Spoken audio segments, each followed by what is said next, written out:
নমস্কার বন্ধুরা, কেমন আছেন আপনারা সকলে?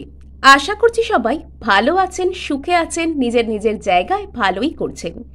আজকে দেখে নেব যে ব্যক্তির জন্য আপনারা এত কষ্ট পাচ্ছেন, যার কথা আপনারা এত চিন্তা করছেন, যাকে এতটা নিঃস্বার্থভাবে নিঃশর্তে আপনারা ভালোবেসেছেন এবং বদলে আপনারা হয়তো অবহেলাই পেয়েছেন কিছু কিছু ক্ষেত্রে। কর্মা কি তাদের বিচার করবে না? আপনি কি কখনোই জাস্টিস পাবেন না? তবে আজকে দেখে নেব আপনাদের জন্য কি কি জাস্টিস আসতে চলেছে এবং সেই ব্যক্তি কি রূপে কর্মাকে ফেস করবেন। অন্যান্য বারের মতন এখানে রেখেছি আমি দুটি গ্রুপ। আপনারা প্রথম গ্রুপ যারা দেখবেন তারা হানি কার্ডটির সাথে কন্টিনিউ করতে পারেন এবং সেকেন্ড গ্রুপ যারা দেখতে চাইছেন অথবা বেছে নিয়েছেন তারা দুটো রিডিংকেই দেখতে পারেন, যেটা আপনাদের সাথে রেজনেট করবে আপনারা সেটাকে কন্টিনিউ করবেন, অথবা সেকেন্ড গ্রুপের সাথে আপনারা কন্টিনিউ করতে পারেন। আপনাদেরকে বলি, আপনারা দেখছেন মেসমেরাইজিং সোল এবং আমি মনোরমা আছি আপনাদের সঙ্গে।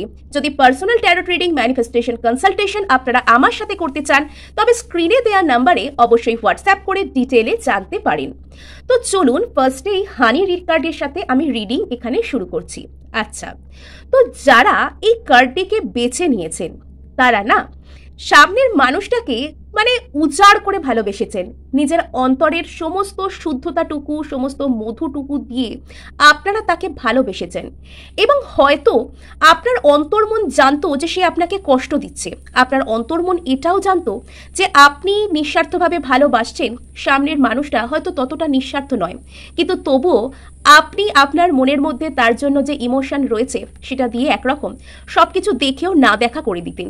কিন্তু তবুও আপনার মধ্যে একটা ইনটিউশন, একটা সেন্স কাজ করতো যে আদৌ আপনি যা যা ডিজার্ভ করেন তাই তাই আপনার সাথে হচ্ছে কিনা।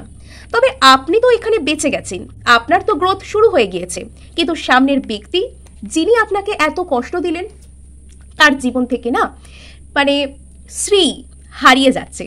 যে অন্তরের মধু আপনি তাকে দিতে চেয়েছিলেন, যে অ্যাবান্ডান্স, ভালোবাসায় যে অ্যাবান্ডান্স আপনি তাকে অফার করেছিলেন, তো সেই ব্যক্তি সেটাকে হারিয়ে ফেলে আর কি নিজের লাইফে নিজের দুর্ভাগ্যকে ডেকে এনেছে।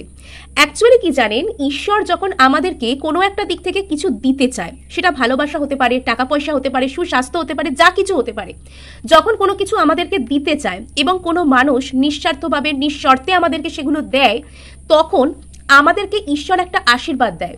আর আমরা যখন সেটার মূল্য না বুঝে সেটাকে অবহেলা করি, কেউ নিঃস্বার্থভাবে ভালোবাসছে, আমরা তার সাথে খারাপ ব্যবহার করছি, আমরা তাদের প্রাপ্য সম্মানটুকু তাদেরকে দিচ্ছি না, তখন আমরা ঈশ্বরের যে আশীর্বাদ সেটাকেই আমরা ডিনাই করি।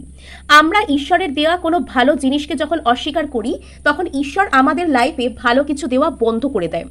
আমরা হয়তো জীবনে অন্য কিছুকে প্রায়োরিটি দিতে গিয়ে বা অন্য কিছুর জন্য দৌড়তে গিয়ে সেই জিনিসটাকে আমরা অবহেলা করে বসি, কিন্তু যখন আমরা সেই জিনিসটাকে অবহেলা করি তখন অন্য যে জিনিসটার জন্য আমরা দৌড়চ্ছি সেটাও কিন্তু আমাদের জীবন থেকে ঈশ্বর আর গ্র্যান্ট করেন না।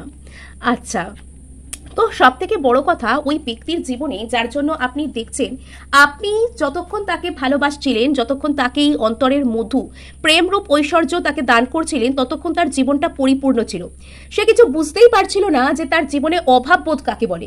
সে যেখানে খাটছিল অথবা কম পরিশ্রম করেও বেশি বেশি কিছু পাচ্ছিল, কিন্তু এখন সেই সমস্ত জায়গায় হার্ডশিপ আসতে শুরু করেছে। প্রথম কথা, তার অ্যাবান্ডান্স বা অর্থ সমৃদ্ধির জায়গাতে কিন্তু প্রতিবন্ধকতা শুরু হতে চলেছে বা শুরু হয়ে গেছে অলরেডি।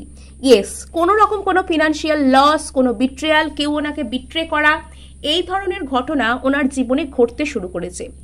এটা বিশেষত মেয়েদের ক্ষেত্রে হয় যে নারীরা যখন কাউকে ভালোবাসেন তখন তারা সত্যি সত্যি যখন কাউকে ভালোবাসেন তখন তারা সামনের মানুষের জীবনের না শ্রী লক্ষ্মী হয়ে যান। আর মা লক্ষ্মীকে বা শ্রী লক্ষ্মীকে যখন কেউ অবহেলা করে, যখন কেউ অনাদরে পায়ে ঠেলে, তখন কিন্তু তার জীবনে বিভিন্ন রকমের ব্যাড লাক আসতে শুরু করে। সে লক্ষ্মীহীন হয়ে যায়, লক্ষ্মী তাকে পরিত্যাগ করে। তো যে জায়গাতে ওই ব্যক্তি ভীষণ ইন্সপায়ার্ড ছিলেন, যে জায়গায় ওই ব্যক্তি ভীষণ কনফিডেন্ট ছিলেন যে এখানে আমি দারুণ কিছু করতে পারবো, তো সেই জায়গাতেই সব থেকে বেশি প্রতিবন্ধকতা আসতে শুরু করেছে। যদি উনি কোনো পার্মানেন্ট এমন কাজ করেন যে যেখানে আর কি এত সহজে ফিনান্সিয়াল লস বা ডিগ্রেডেশন আসার কথা নয়, সেখানেও কিন্তু ওনার কলিগরা হয়তো ওনার সাথে সহযোগিতা করছে না, অথবা কোনো রকম কোনো হতাশা, কোনো কিছু খেটেও না পাওয়া সেই এনার্জি কিন্তু মানে উনি পাচ্ছেন।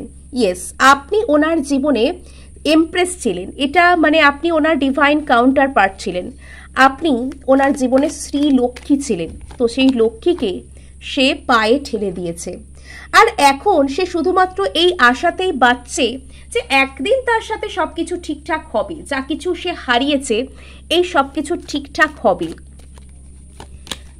আচ্ছা, তো ওই ব্যক্তি সমস্ত দিকে ধাক্কা খেতে খেতে আপনাকে এসে কিছু একটা অফার করতে পারে, বা এখানে যদি এমনও কোনো পরিস্থিতি হয়ে যায় যে উনি আপনাকে আর কোনো কিছু অফার করার জায়গাতে আসতেই পারবেন না, উনি হয়তো কোনো পার্মানেন্ট রিলেশনশিপে চলে গেছেন, ম্যারিড রিলেশনশিপ বা এমন কিছু ধরুন হয়ে গেছে আপনাদের মধ্যে যে ওনার আর ফিরে আসার রাস্তাটি বন্ধ, সেখানেও কিন্তু উনি মনে মনে মানসিকভাবে আপনাকে সেই এনার্জেটিক্যালি অফারটা করছেন। ইয়েস, ওনার এখন কাইন্ড অফ মনে হচ্ছে স্টাক, সমস্ত দিক থেকে হাত পা বাঁধা, সমস্ত দিক থেকে হাত পা বাঁধা মনে হচ্ছে ওনার, এবং উনি এই সাইকেলটা যাতে কমপ্লিট হয় ওনার লাইফে তার জন্য আপ্রাণ চেষ্টা করছেন, তার জন্য উনি আপ্রাণ চেষ্টা করছেন যাতে উনি আবার আগের এই ফুলফিলড সিচুয়েশনে ফিরে যেতে পারেন। তো এই ব্যক্তি হতে পারেন এমন কোনো ব্যক্তি যার সাথে আপনার কোনো রকম কোনো অনলাইনে পরিচয় হতে পারে, অথবা কলেজ, কাজের জায়গা, অফিস রোম্যান্স হতে পারে। তো এরকম যে বাইরে থাকা কোনো ব্যক্তি যিনি আপনাদেরকে কোনোভাবে কোনো কষ্ট দিয়ে বসেছেন, ইয়েস, উনি এখন হার্ডওয়ার্ক করছেন, উনি এখন নিজে যা যা কিছু হারিয়েছেন সব কিছু ফিরে পাবার চেষ্টা করছেন। তো এই ধরনের লস, বিট্রেয়াল ওনার লাইফে হয়েছে, প্রার্থনা করি ঈশ্বর ওনাকে সুবুদ্ধি দিন। এবং এবার দেখে নেব যে আপনার জীবনে কি ফাইনাল আউটকাম আসতে চলেছে, আপনি কি ভালো কিছু আদৌ পাবেন। ইয়েস, আপনি এখন ট্রু নার্চারিং, কেয়ারিং কাইন্ডে হিল করে নিজেকে আসতে পেরেছেন।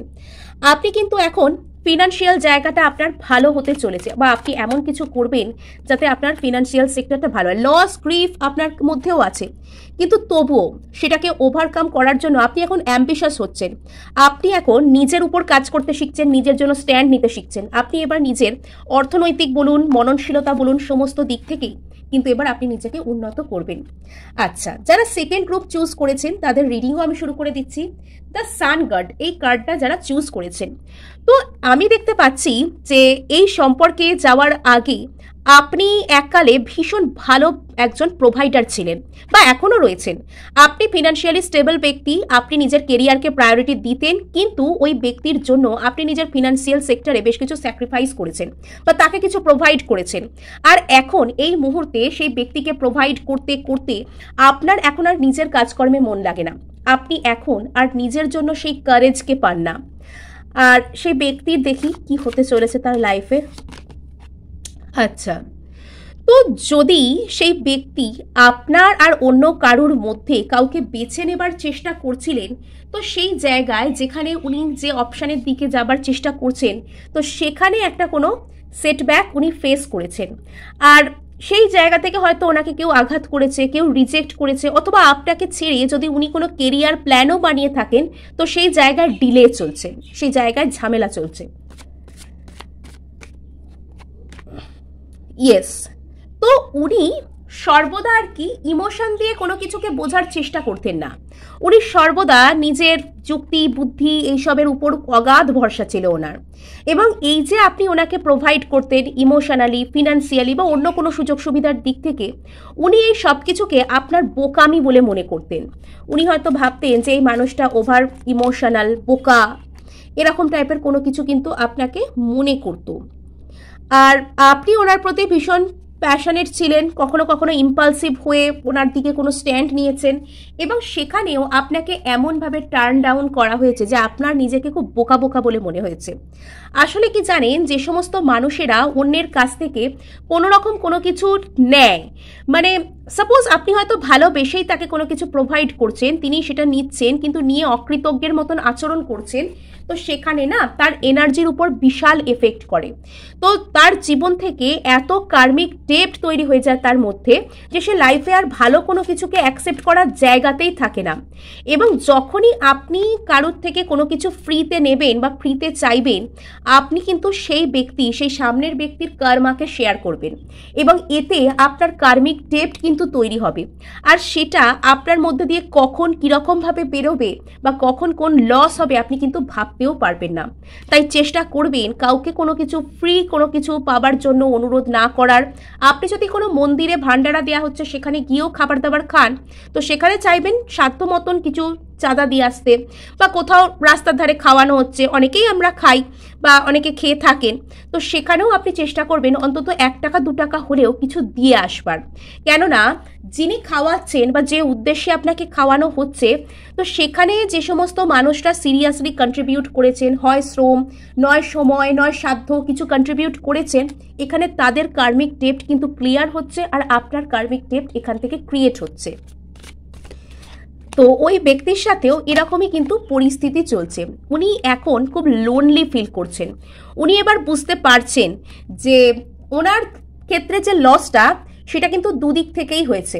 নাম্বার 1, আপনি ওনাকে প্রোভাইড করতেন আর এখন হয়তো উনি আপনাকে হারিয়ে বুঝতে পারছেন যে কি হারিয়েছেন, আর উনি আপনার উপরে অন্য কাউকে প্রায়োরিটি করতেন, আর সেখানে যেভাবে উনি টার্ন ডাউন হয়েছেন, যেভাবে ওনাকে ধাক্কা দেওয়া হয়েছে, এবার উনি বুঝতে পারছেন, উনি লোনলি ফিল করছেন। এবার আপনার মূল্য উনি বুঝতে পারছেন, আপনাকে মিস করছেন। ইয়েস, তো এই যে আপনি বারবার প্রতারিত হতেন, আপনি যে এই যে বারবার কোনো কিছু দিতেন, সেই বিষয়টা না একটা শেষ হয়েছে। হয় আপনি বিরক্ত হয়ে শেষ করেছেন বা সেই ব্যক্তি আপনার দিক থেকে মুখ ঘুরিয়ে নিয়েছে।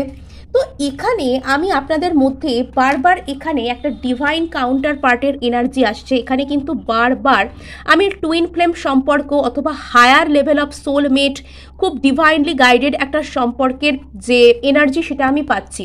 হতে পারে ইনি আপনার কাউন্টার পার্ট, আপনাদের মধ্যে কোনো জন্মের কোনো কার্মিক ডেপ্ট ছিল আর সেটা আস্তে আস্তে এরকমভাবে ক্লিয়ার হয়েছে। আপনি তো আপনার ঋণ পরিশোধ করে দিয়েছেন, এবার সেই ব্যক্তিকে নিজেকে হিল করার জন্য এই সব ডেপ্টগুলোকে ক্লিয়ার করতে হবে।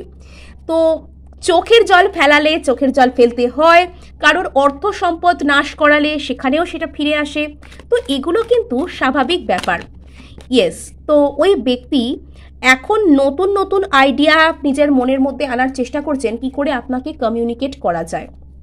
উনি এটা দেখছেন, ভেবে বিচার বিবেচনা করে দেখছেন আপনাকে কি করে বারবার একটা জাস্টিস দেয়া যায়, আপনাকে জাস্টিস দিতে চাইছেন। আর এখানে না কর্মা ওনার সাথে কিন্তু মানে কি বলবো, টিট ফর ট্যাট একদম হয়ে গেছে, ইনস্ট্যান্ট কার্মিক রেজাল্ট উনি পেয়ে গেছেন। ইয়েস, উনি আপনার কাছ থেকে সমস্ত কিছু নিয়েছিলেন এবং নেয়ার পর আপনার দিকেই বাউন্ডারি তুলে দিয়েছিলেন, এবং আপনাকে হয়তো ওনার একটা কিছু অফার করার কথা ছিল বা আপনি ওনাকে কিছু অফার করেছেন এবং সেই জায়গায় উনি আপনাকে পুরো টার্ন ডাউন করে দিয়েছেন। তো এবার আপনাকে যেটা করতে হবে সেটা হচ্ছে, আপনার যদি উনি ডিভাইন কাউন্টার পার্ট হয়ে থাকেন তবে ওনাকে আলাদা করে আপনাকে গিয়ে হিল করতে হবে না, আপনি নিজেকে হিল করুন, নিজের সুস্থ সুন্দর রুটিনের মধ্যে থাকুন। তো আপনি দেখবেন আপনি কিন্তু জাস্টিসকে নিজের লাইফে অ্যাটেন্ড করতে পারবেন। আপনার সাথে যদি মিল হওয়ার হয় হয়ে যাবে, ওই ব্যক্তিও কিন্তু বুঝতে পারবে নিজের ভুল, সে নিজেকে হিল করবে। আচ্ছা, তো আপনার জন্য আসছে কোনো না কোনো অফার, বলছি না, সে ভাবছে যে কি করে আপনাকে আবার রিকমিউনিকেট করা যায়। আপনাকে কিছু একটা অফার করবেন উনি আপনাকে কিছু একটা অফার করবেন, দ্য এম্পেরার। আপনি এখন কাইন্ড অফ নিজের পাওয়ারে থাকবেন, আপনি নিজের পাওয়ারে থাকবেন, আর এখানে আপনি কিন্তু কন্ট্রোলের জায়গাতে থাকবেন। অর্থাৎ তিনি এসে আপনাকে অফার করবেন আর এবার আপনি তাকে চুজ করবেন কিনা সেটা আপনার হাতে থাকবে। আর আপনার জীবনে ওয়েলথ বলুন, পারিবারিক সুখ বলুন, সমস্ত কিছু দিক থেকে আপনি আস্তে আস্তে ফুলফিল হয়ে উঠবেন। এই জাস্টিসটা ইউনিভার্স আপনার সাথে করবে। তো আজকে এটুকুই, দেখা হচ্ছে নেক্সট ভিডিওয়ে। ধন্যবাদ।